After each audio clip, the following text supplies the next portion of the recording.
8:30 de la noche en Bogotá, Quito y Lima. Seguimos en Directo América Edición Nocturna. Gracias por acompañarnos. A continuación, los titulares de la hora. Israel atacó el principal hospital de Gaza, donde además de atender a los heridos, se refugia una gran cantidad de desplazados. El ejército israelí justificó su ofensiva alegando que tenía información de que combatientes del grupo islamista Hamas se escondían allí. Estados Unidos calificó de preocupante los reportes sobre la adquisición de armas antisatélite por parte de Rusia, mientras que en Moscú el portavoz del Kremlin describió las afirmaciones como una artimaña destinada a hacer que el Congreso estadounidense apruebe la ayuda para Ucrania. Donald Trump será el primer expresidente en la historia de Estados Unidos en ser juzgado por casos penales. Un juez de Manhattan fijó para el 25 de marzo el juicio contra el magnate por los pagos a la actriz de cine para adultos Stormy Daniels, mientras intenta buscar nuevamente la presidencia.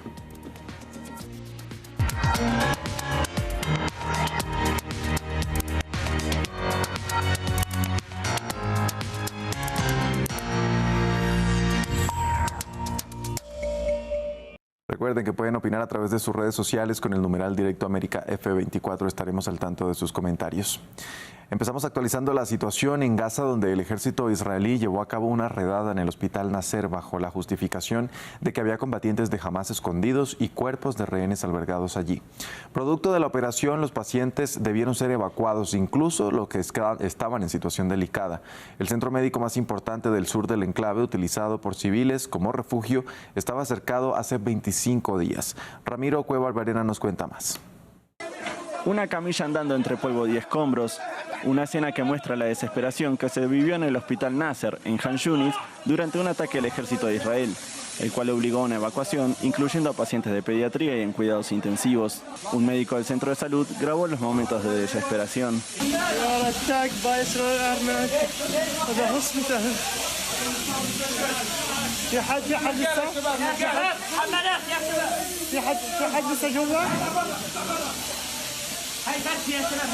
وين في حد جوا؟ في حد لسه جوا؟ في طح نزل راسه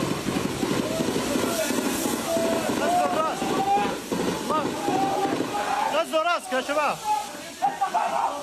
خلص اطلعوا شباب اطلعوا.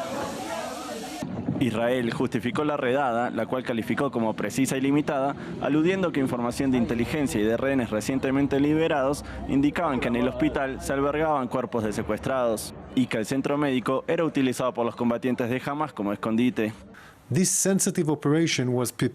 Esta delicada misión fue preparada con precisión y está siendo dirigida por fuerzas especiales del ejército israelí que recibieron un entrenamiento específico para esta misión. Un objetivo clave definido por nuestra misión militar es garantizar que el hospital Nasser continúe con su importante función de tratar a los pacientes de Gaza. El hospital Nasser, el más importante del sur de Gaza, está cercado por las fuerzas israelíes hace más de 25 días y es un centro de refugio para miles de civiles desplazados. Recientemente el ejército israelí reveló que no se encontraron rehenes dentro del centro médico. Mientras tanto, en Tel Aviv, familiares de los rehenes que siguen en manos del grupo islamista Hamas continúan presionando al gobierno para que logre la liberación de sus seres queridos. Los manifestantes llevaron fotografías de algunas de las 133 personas que se cree siguen secuestradas en Gaza, al tiempo que gritaron consignas y ondearon banderas. Casi a diario estas personas se han movilizado bloqueando el tráfico en rechazo al cautiverio de sus familias. Pasamos a Egipto. Allí se encuentra el presidente de Brasil, Luis Ignacio Lula da Silva, adelantando una visita oficial de 2 días. En el Cairo, el mandatario latinoamericano sostuvo un encuentro con su homólogo egipcio, Abdel Fattah al-Sisi. Lula prometió una contribución a la Agencia de las Naciones Unidas para los Refugiados Palestinos, que se enfrenta a una crisis de liquidez después de que Israel alegara que 12 de sus 13.000 empleados en Gaza estuvieron involucrados en el ataque del 7 de octubre. Escuchemos. Mi gobierno fará un nuevo aporte de recursos para... Mi gobierno enviará nuevos fondos a la UNRWA y alentamos a todos los países a mantener y mejorar sus contribuciones. Lo más urgente es establecer un alto al fuego permanente que permita una ayuda humanitaria sostenible y sin obstáculos, y la liberación inmediata e incondicional de los rehenes. Desimpedida y a inmediata y incondicional liberación de los reféns. Mientras tanto, crece la escalada de tensiones entre Israel y Líbano. Al menos 10 civiles muertos dejó un ataque israelí en el sur del vecino país. La ofensiva también habría provocado la muerte de al menos 2 combatientes y un comandante del grupo Hezbollah, que lanzó decenas de cohetes como represalia. Se trata de la ofensiva más mortífera en territorio libanés desde que inició el intercambio de disparos a través de la frontera común hace 4 meses. Actualizamos las noticias sobre la guerra en Ucrania. 6 personas murieron y 17 resultaron heridas en un ataque del ejército ucraniano en la región fronteriza de Belgorod, mientras que el gobierno de Volodymyr Zelensky ordenó enviar más esfuerzo a Avdiivka en el este ucraniano a medida que Rusia avanza hacia su captura. Ante esto, la Casa Blanca presionó a los republicanos en el Congreso para que desembolsen las ayudas a Ucrania, pues advierten que la pérdida de esta ciudad, símbolo de la resistencia ucraniana, sería un gran revés en la guerra que está a puertas de cumplir 2 años. En Estados Unidos, la Casa Blanca expresó su preocupación ante los reportes de que Rusia obtuvo un arma antisatélite. El portavoz de Seguridad Nacional, John Kirby, aclaró que esta arma no está operativa actualmente y que no puede causar directamente destrucción física en la Tierra, pero que funcionarios estadounidenses están analizando la información que tienen al respecto y consultando con sus aliados sobre el asunto. Esta no es una capacidad activa que se haya desplegado y, aunque la búsqueda de esta capacidad particular por parte de Rusia es preocupante, no existe una amenaza inmediata para la seguridad de nadie. El equipo de seguridad nacional ha mantenido al presidente Biden plenamente informado y lo ha informado periódicamente, incluido el día de hoy. Ha dirigido una serie de acciones iniciales, incluidas sesiones informativas adicionales para los líderes del Congreso que tienen un compromiso diplomático directo con Rusia, con nuestros aliados y también con nuestros socios y con otros países de todo el mundo que tienen intereses en juego. En otras noticias de Estados Unidos, el expresidente Donald Trump tendrá que dividir el tiempo entre su campaña política y los líos judiciales en su contra. Solo esta mañana enfrentó 2 audiencias relacionadas con 2 de los 4 casos penales en los que está involucrado.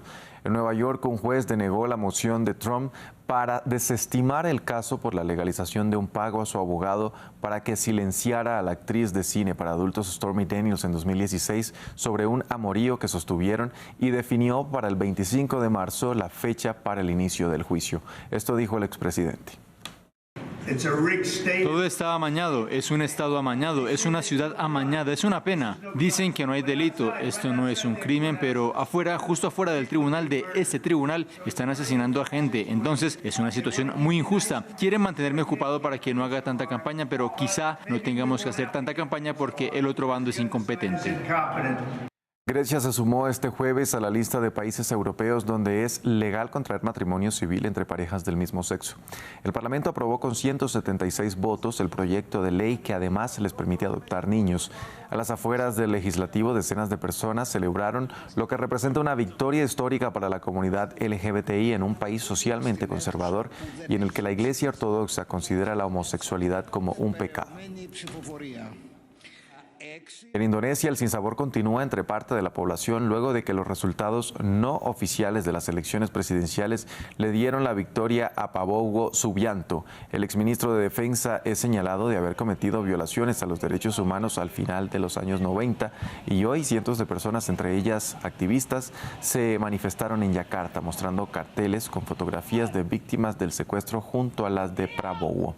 Se espera que los resultados oficiales se conozcan el 20 de marzo.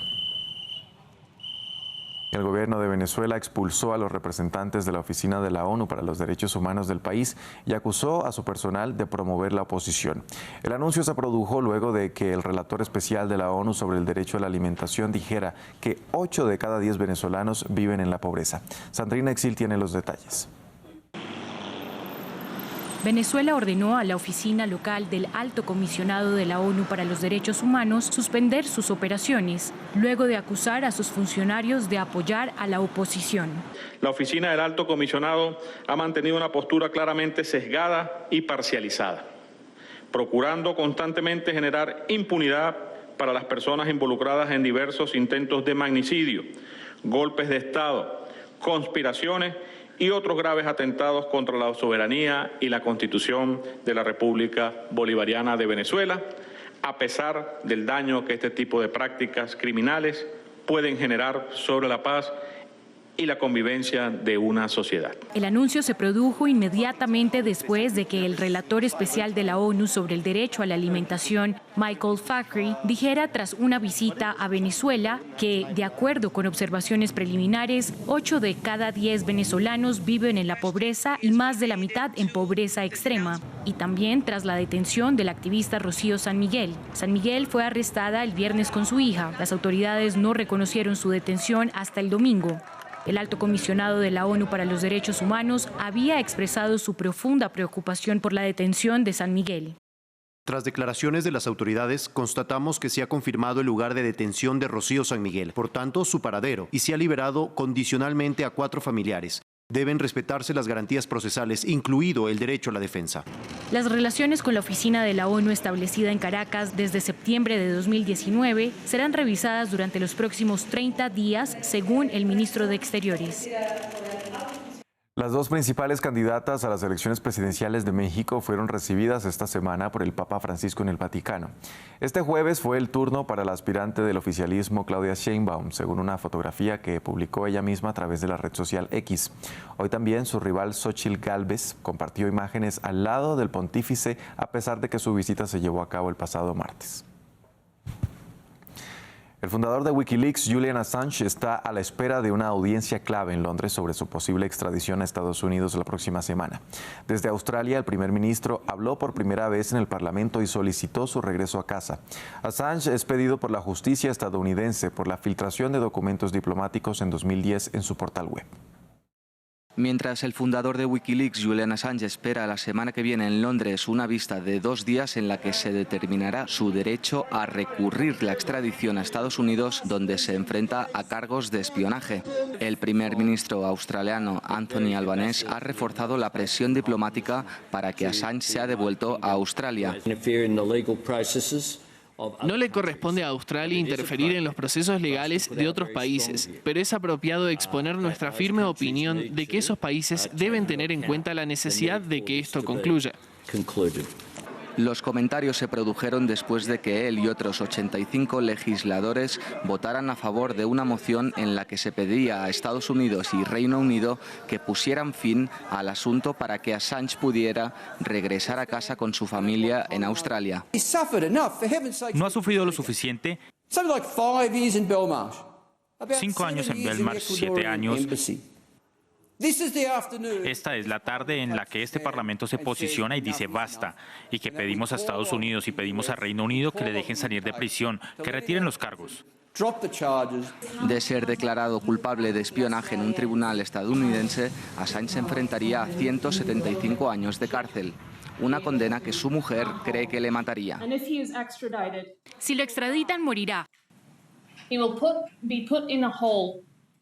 Lo meterán en un agujero tan profundo y lejano que no creo que vuelva a verlo.